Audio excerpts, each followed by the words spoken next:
എറണാകുളത്തിന്റെ ദീർഘകാലമായുള്ള ഒരു സ്വപ്നം, ഒരാവശ്യം, സ്വപ്നം എന്നതിനപ്പുറം ഒരു അനിവാര്യതയായിരുന്നു. അത് ഇന്ന് സാധ്യമാവുകയാണ്. അതിന്റെ തുടക്കമാണ് ഇന്ന് നമ്മളിവിടെ, അതിന്റെ ഉദ്ഘാടനമാണ് നിർവഹിക്കുന്നത്. മനസ്സിലാക്കുമ്പോൾ 1981 മുതൽ ഇവിടെ ഒരു DMO ഓഫീസ് സൗകര്യങ്ങളോടുകൂടി വേണമെന്നുള്ളത് എറണാകുളത്തിന്റെ ആവശ്യമായി. നമുക്കറിയാം, കേരളത്തിൽ ഏറ്റവും നാഗരിക സ്വഭാവമുള്ള മെട്രോ നഗരമായിട്ടുള്ള എറണാകുളം ഉൾപ്പെടുന്ന എറണാകുളം ജില്ലയെ സംബന്ധിച്ചിടത്തോളം നമ്മുടെ ആരോഗ്യ വകുപ്പിന്റെ പ്രവർത്തനങ്ങൾ ഏകോപിപ്പിക്കുന്നതിന്, അത് വളരെ സുശക്തമായി കൊണ്ടുപോകുന്നതിന് ഒരു നല്ല ഓഫീസ് ഒരു അനിവാര്യതയായിരുന്നു. പല കാരണങ്ങളാൽ അത് തടസ്സപ്പെട്ടു പോയിക്കൊണ്ടേയിരുന്നൊരു സാഹചര്യം ഉണ്ടായി. ഇപ്പോൾ സംസ്ഥാന ബഹുമാനായിട്ടുള്ള MLA ഇവിടെ പറഞ്ഞതുപോലെ നമ്മൾ പല കാര്യങ്ങളും അതിൽ നടത്താനായിട്ട് ശ്രമിച്ചു. തടസ്സങ്ങളുണ്ടായി.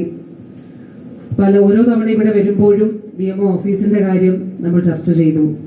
അങ്ങനെ 2024-25 സംസ്ഥാന ആരോഗ്യ വകുപ്പിന്റെ പ്ലാൻ ഫണ്ടിൽ നിന്നാണ് ഈ DMO ഓഫീസ് പണിയുന്നതിന് വേണ്ടിയിട്ടുള്ള തുക അനുവദിച്ചിട്ടുള്ളത്. ഇപ്പോൾ 11.2 കോടി രൂപയാണ് ഈ DMO ഓഫീസിന് വേണ്ടിയിട്ട് അനുവദിക്കപ്പെട്ടിട്ടുള്ളത്. അതിനുള്ള ഭരണാനുമതിയാണ് നൽകിയിട്ടുള്ളത്. ഇതിന്റെ ശിലാസ്ഥാപനമാണ് ഇന്നിവിടെ നിർവഹിക്കുന്നത്. അതോടൊപ്പം തന്നെ നമ്മുടെ NHMന്റെ ഭാഗമായി, ആരോഗ്യ കേരളത്തിന്റെ ഭാഗമായി നമ്മൾ വാക്സിൻ സ്റ്റോറിന്റെ ഉദ്ഘാടനം ആദ്യഘട്ടത്തിൽ 2021 ഈ സർക്കാരിന്റെ തുടക്കഘട്ടത്തിൽ, കഴിഞ്ഞ സർക്കാരിന്റെ കാലത്ത് ആരംഭിക്കുകയും ഈ സർക്കാരിന്റെ കാലത്ത് അത് പൂർത്തീകരിക്കുകയും ചെയ്ത് 2021 സെപ്റ്റംബറിൽ നമ്മളത് നിർവഹിച്ചിരുന്നു.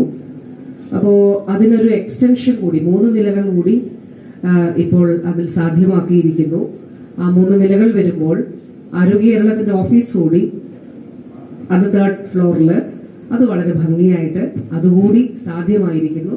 അതിന്റെ പൂർത്തീകരിച്ചുള്ള ഉദ്ഘാടനം കൂടി ഇന്നിവിടെ നടക്കുകയാണ്. അപ്പൊ എല്ലാവരുടെയും അനുവാദത്തോടെ, എത്രയോ നാളുകളായി, 1981 എന്ന് പറയുമ്പോൾ എത്ര പതിറ്റാണ്ടുകളായി എന്നുള്ളത് നമുക്ക് മനസ്സിലാകും.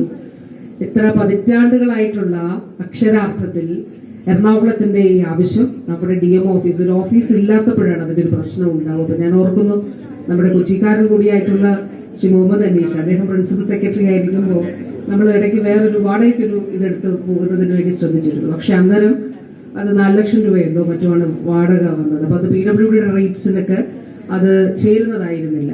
അപ്പൊ അത് നമുക്ക് അംഗീകരിച്ച് കിട്ടിയില്ല. അപ്പൊ അത് ഉപേക്ഷിക്കേണ്ടി വന്നു.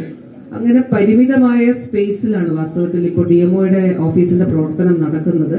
ഈ കൊച്ചിയെ സംബന്ധിച്ചിടത്തോളം, എറണാകുളത്തെ സംബന്ധിച്ചിടത്തോളം നമ്മൾ പറയുമ്പോൾ അത്രയും അധികം ആവശ്യങ്ങൾ ഒരു പൊതുജനാരോഗ്യ മേഖലയിൽ ഉണ്ടായിക്കൊണ്ടിരിക്കുന്ന ഇടപെടലുകൾ ആവശ്യമുള്ള ഒരു ജില്ലയാണ്.